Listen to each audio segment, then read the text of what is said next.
یہ سورہ زخرف کا 4واں رکوع اور 25ویں پارے کا 10واں رکوع ہے۔ ارشاد فرمایا وَمَن يَعْشُ عَن ذِكْرِ الرَّحْمَنِ، جو کوئی رحمان کی یاد سے غافل ہو جائے، نُقَيِّضْ لَهُ شَيْطَانًا، تو ہم اس پر ایک شیطان مقرر کر دیتے ہیں، فَهُوَ لَهُ قَرِينٌ، تو وہ شیطان اس کا ساتھی ہوتا ہے۔ یعنی جب بندہ اللہ کی یاد سے دور ہوتا ہے تو شیطان کے وسوسوں کا وہ شکار ہوتا ہے، جیسا کہ حدیث پاک میں ہے کہ جو وسوسہ دینے والا شیطان ہے وہ جب بندہ اللہ کا ذکر کرتا ہے تو وہ دبک جاتا ہے، وہ دب جاتا ہے، اور جب انسان غافل ہوتا ہے تو وہ انسان پر حملہ کرتا ہے۔ وَإِنَّهُمْ لَيَصُدُّونَهُمْ عَنِ السَّبِيلِ، اور بے شک وہ شیاطین ان کو سیدھے راستے سے روکتے ہیں، وَيَحْسَبُونَ أَنَّهُمْ مُهْتَدُونَ، اور وہ گمراہ لوگ، کافر لوگ یہ سمجھتے ہیں کہ وہ ہدایت یافتہ ہے۔ یعنی شیطان جب کسی پر مسلط ہو جاتا ہے تو نہ صرف اسے سیدھے راستے سے روکتا ہے بلکہ اسے اتنا بھی گمراہ کر دیتا ہے کہ وہ غلط راستے پر ہونے کے باوجود بھی اپنے آپ کو سیدھے راستے پر سمجھتا ہے۔ حتی اذا جاءنا، یہاں تک کہ جب یہ کافر ہمارے پاس آئیں گے،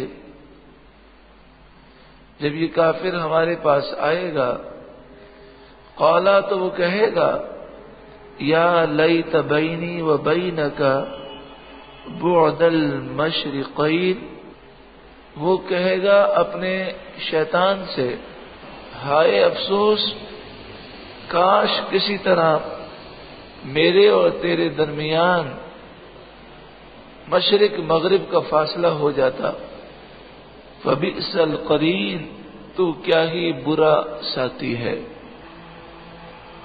وَلَن يَنفَعَكُمُ الْيَوْمَ، اور ہرگز تمہارا اس سے بھلا نہ ہوگا، یعنی کل بروز قیامت شیطان کو برا کہنے سے تمہیں کوئی فائدہ نہ ہوگا، زندگی میں اس سے نفرت کرو۔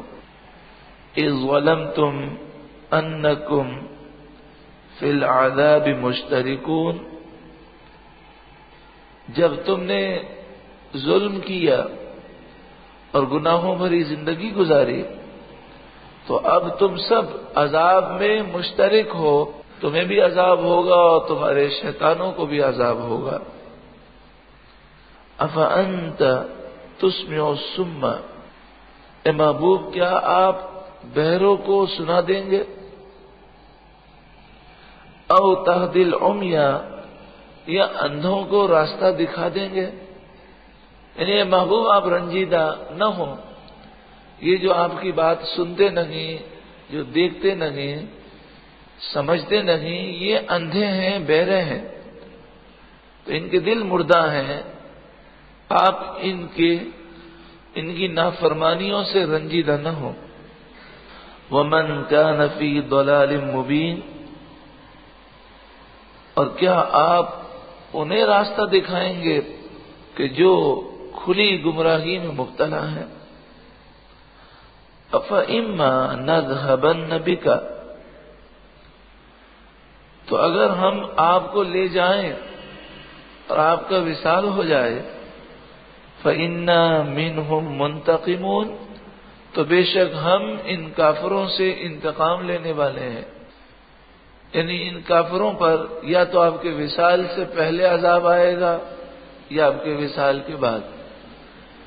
اجتماعی طور پر کافروں پر حضور کی آمد کے بعد عذاب نہیں آتا کہ پوری کی پورے کافر، دنیا کے سارے کافر ہلاک کر دیے جائیں، ایسا نہیں ہوتا، لیکن انفرادی طور پر کافر اللہ کے غضب کا شکار ہوتے ہیں اور کوئی کتنا بھی دنیا میں جی لے، ایک نہ ایک دن اسے مرنا ہے، اور موت کے بعد اس کے لیے عذابات کا سلسلہ ہے جو کافر ہے۔ او نرینک الذی وعدناہم،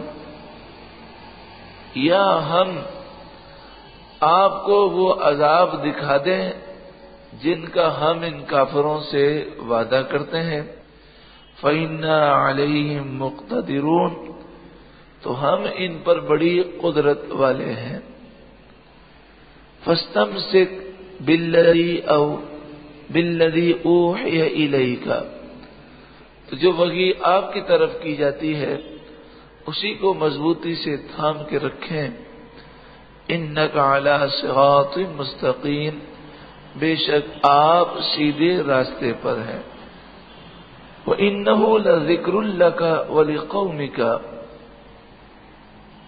اور بے شک یہ قرآن آپ کے لیے اور آپ کی قوم کے لیے شرف ہے۔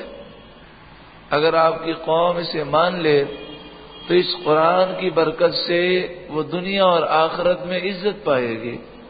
وَسَوْفَ تُسْأَلُونَ، اور ان قریب ان سے پوچھا جائے گا کہ انہوں نے قرآن کے لیے کیا تصورات رکھے اور قرآن کے ساتھ انہوں نے کیا سلوک کیا۔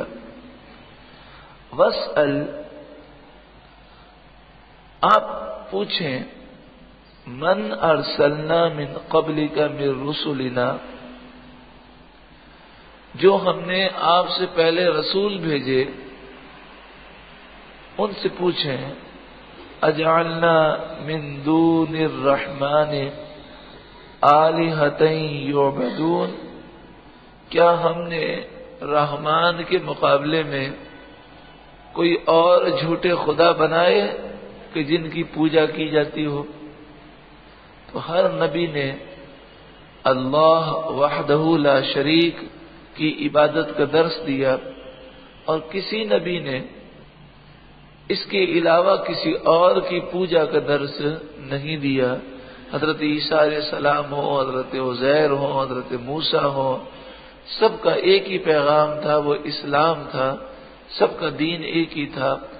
اللہ رب العالمین ہمیں شیطان کے وسوسوں سے محفوظ فرمائے۔ اس رکوع میں جہاں بہت ساری نصیحتیں ہیں، وہاں یہ نکتہ کہ جب انسان غافل ہوتا ہے تو شیطان کا حملہ بڑھ جاتا ہے، تو ہمیں چاہیے کہ ہم کسی وقت بھی غافل نہ ہوں اور نیکی کرتے رہیں، اللہ کا ذکر کرتے رہیں، اچھی محفلوں سے، اچھے ماحول سے ملے رہیں، تاکہ شیطان کا حملہ جو ہے وہ ہم پر نہ ہو سکے، اگر ہو تو وہ ناکام ہو۔ اللہ تعالی ہم سب کو شیطان کی مکر و فریب سے محفوظ فرمائے۔